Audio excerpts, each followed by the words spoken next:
मैं doctor Ritu Singh, social activist, जैसे कि आप सब मुझे जानते हैं, असिस्टेंट प्रोफेसर दिल्ली यूनिवर्सिटी। मैंने 2019 में दौलत राम कॉलेज में असिस्टेंट प्रोफेसर के पद पे पढ़ाना शुरू किया था। और मैं आज आप सबको इस वीडियो के माध्यम से ये बताना चाह रही हूँ कि मैं एक लड़ाई लड़ रही हूँ पिछले 1.5 साल से। 1 साल हो गया है, 1 साल 4 महीने इस लड़ाई को लड़ते मुझे हो गया है। और ये लड़ाई एक मनुवादी प्रिंसिपल के खिलाफ मेरी ये लड़ाई है। और मैंने मनुवादी क्यों कहा? इसलिए कहा क्योंकि इस मनुवादी प्रिंसिपल की हिस्ट्री रही है, इतिहास रहा है। पीड़ित, शोषित, दलित समाज, वंचित समाज के, मिनॉरिटी सेक्शंस के, चाहे वो सिख है चाहे मुस्लिम्स हैं, उनके साथ अत्याचार करने का एक इनका इतिहास रहा है पुराना।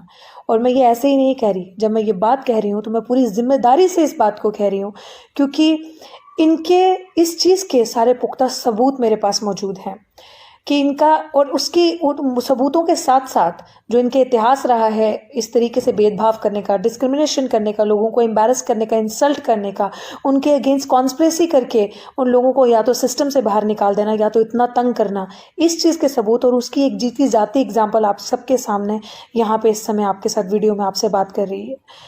ये यूं ही नहीं हुआ, ये सारी चीज़ें ऑल ऑफ सडन नहीं आई।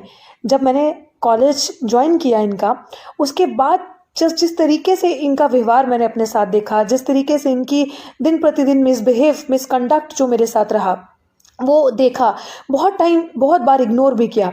लेकिन जब इनको पता चला ये सारी चीज़ें कि ये एक शोषित वंचित दलित समाज की एक मुखर आवाज़ है, उस समाज से बच्ची आती है जिस समाज का आय प्रतिदिन शोषण होता है, जिस समाज की बहन बच्चियों के साथ दिन दहाड़े रेप होता है, ये उन समाज की बच्चियों की उस समाज की आवाज़ उठाती है और मुखर होकर उठाती है, तो उनके दिमाग में, दिल में एक डर सा बैठ गया, कहीं इस तरीके का व्यवहार, इस तरीके की चीज़ें पूरा कॉलेज में ये व्यवहार ना आ जाए, पूरे कॉलेज में इसको देख के और भी लोग इसका साथ ना देने लग पड़े, और भी लड़कियां, और भी बच्चे, और भी जो टीचर्स पढ़ा रहे हैं वो इसकी तरह ना हो जाए, प्रोफेसर्स जो पढ़ा रहे हैं वो इसकी तरह ना हो जाए। तो उनके दिल में एक घृणा, एक नफरत मेरे लिए आ गई।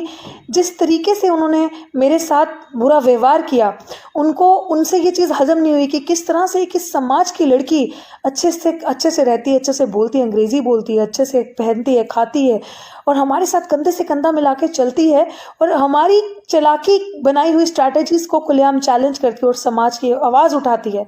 तो उन्होंने मुझे टारगेट इस कदर किया कि मेरा फाइनेंशियल बॉयकॉट किया। वो कैसे? कि मेरी नौकरी छीन ली। और मेरी नौकरी, सच माने मैं अपने समाज से आज ये बात कहना चाहती हूँ कि मुझे कोई मलाल नहीं है इस चीज़ का कि मेरी नौकरी चली गई, क्योंकि मलाल तब होता मेरे पास ऑप्शन था, दलाली का, गुलामी का रास्ता था बहुत आसान। बहुत इस तरीके की रास्ते में चीज़ें आई जहाँ पे सबने कहा कि चुप करके नौकरी कर लो, क्या दिक्कत है, क्यों बोल रही हो, शांत हो जाओ, मत बोलो भी कुछ टाइम।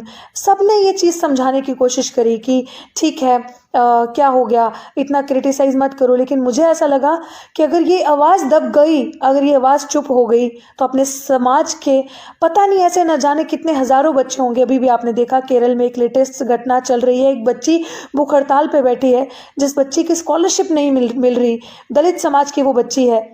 इस तरीके से बहुत सारे बच्चे हमारे इस तरीके हैं जिनकी आवाज़ को बंद कर दिया जाता है, जिनके हकों का हनन होता है। और वही एक लाइव एग्जाम्पल, लिव्ड एग्जाम्पल आप सबके सामने थी, रोहित वेमुला और पायल तडवी। तो वो दुखद घटना से शायद अभी हम उबर नहीं पाए, अभी भी उन बच्चों को इंसाफ नहीं मिला है हमारे समाज के। वही एक मिसाल आप सबके सामने बैठी है। तो मैं अपने समाज के जो बड़े चेहरे हैं, जो बड़े प्रतिनिधित्व करते हैं जो हमारे समाज का, मैं उन सबके सामने गुजारिश करना चाहती हूँ कि कहीं डॉक्टर रितु की आवाज़ भी वो इस तरीके से बंद ना हो, और आप सबको डॉक्टर रितु के लिए कल कैंडल मार्च करके सामने ना आना पड़े। जिस तरीके से आप रोहित वेमुला और पायल तडवी के लिए जंतर मंतर पे आए थे और कैंडल मार्च निकाला था आपने, वही हाल आपको डॉक्टर रितु के लिए ना करना पड़े। तो मेरी आप सबके सामने एक विनती है आप सबसे कि इस आवाज़ को बचाइए, इस लड़ाई को लड़िए, क्योंकि इस समाज के स्वाभिमान की लड़ाई है, समाज के प्रोटेक्शन की एक लड़ाई है, जो आने वाले बच्चे हैं उनके भविष्य की लड़ाई है, उन सबके भविष्य को आप प्रोटेक्ट कर सकते हैं। क्योंकि अगर सावित्रीबाई फुले ने ये रास्ता चुना होता दलाली और गुलामी का, तो आज डॉक्टर रितु के मुंह में जुबान ना होती, आज डॉक्टर रितु शिक्षित ना होती और अपने हकों को समझती ना। अगर बाबा साहिब ने चुप्पी का रास्ता चुना होता, गुलामी का रास्ता चुना होता, और डॉक्टर बाबा साहेब भीमराव अम्बेडकर ना बनते, और उनकी वजह से आज ये मुंह में जुबान ना आती और ये अपने हक हुकूक की लड़ाई समझ ना आती। तो यहाँ पे दिल्ली विश्वविद्यालय में आई हूँ, पढ़ी हूँ, लिखी हूँ, अपने हकों को समझा है। और बहुत सारी ऐसी महिलाएं हैं जो दिन प्रतिदिन मुझे बच्चियाँ मैसेज करती रहती हैं कि आप हमारा हौसला, आप हमारी हिम्मत हैं। लेकिन इस हिम्मत को, इस हौसले को आप सब टूटने ना दें। तो मेरे समाज के हर उस बच्चे से, हर उस बुजुर्ग से, हर उस बड़े से, हर उस पढ़े लिखे तबके से ये मेरी हाथ जोड़कर विनती है, क्योंकि इस आवाज़ की कहीं सुनवाई नहीं हो रही, कोर्ट में भी सुनवाई नहीं हो रही, क्योंकि कोर्ट भी जो फैसला सुना रहा है वो एक तरफ का पक्ष का फैसला सुना रहा है।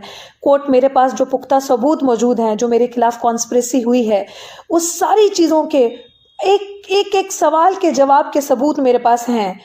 मैं उन सब सबूतों को आप सबके सामने रखना चाहती हूँ। आपको पता चलेगा कि कितना मजबूत मेरी लड़ाई है और कितनी सच्चाई है इस बात में। आप सबके आगे मेरी अंत में यही विनती है कि इस आवाज़ को बचाएं, डॉक्टर रितु की आवाज़ को बचाएं और आने वाली हर उस बच्ची की आवाज़ को बचाएं जिसका शोषण होता है, जिसके साथ इस तरीके से जातिगत भेदभाव होता है, खुलेआम गुंडागर्दी होती है और जिसको इस सिस्टमैटिक तरीके से बाहर निकाला जाता है। अगर आप इस आवाज़ को बचाएंगे, सच की आवाज़ को, तो ये दिल्ली विश्वविद्यालय में सिर्फ एक की लड़ाई नहीं, पूरे समाज की लड़ाई होगी। और पूरे समाज के बच्चे सर उठाकर अपनी जो शॉर्टफॉल और बैकलॉग की सीट्स हैं, जो हज़ारों के हिसाब से पड़ी हैं इस यूनिवर्सिटी में, बहुत सारी ऐसी यूनिवर्सिटीज में पढ़ी है, लेकिन दिल्ली विश्वविद्यालय की अगर मैं पर्टिकुलर बात करूं तो आपको घर से लोग ढूंढते थक जाओगे। इतनी सीटें आपकी हैं जो NFS करके आप ही के समाज के बच्चों को निकाल दिया जाता है, नॉट फाउंड सूटेबल करके निकाल दिया जाता है। वो बच्चे, वो लोग जिनकी सीटें यहाँ पे पड़ी हैं, उसकी लड़ाई भी हम सबको मिलकर लड़नी है। समाज का सर इस तरीके से झुकने ना दें, ताकि जीते जी जब आपको कोई गुहार लगाता है कि वो जातिगत भेदभाव का शिकार है, उसके साथ डिस्क्रिमिनेशन हो रहा है, उसका फाइनेंशियल बॉयकॉट हो गया है, उसको मेंटली हरास किया जा रहा है, तो ये सबसे बड़ी समाज की जिम्मेदारी बनती है कि उस समय उस बच्चे का आकर साथ दें, उसके साथ कंधे से कंधा मिलाकर खड़े और सच की लड़ाई को लड़ें और उसको एक पूरी कोशिश करें कि उसको इंसाफ मिले।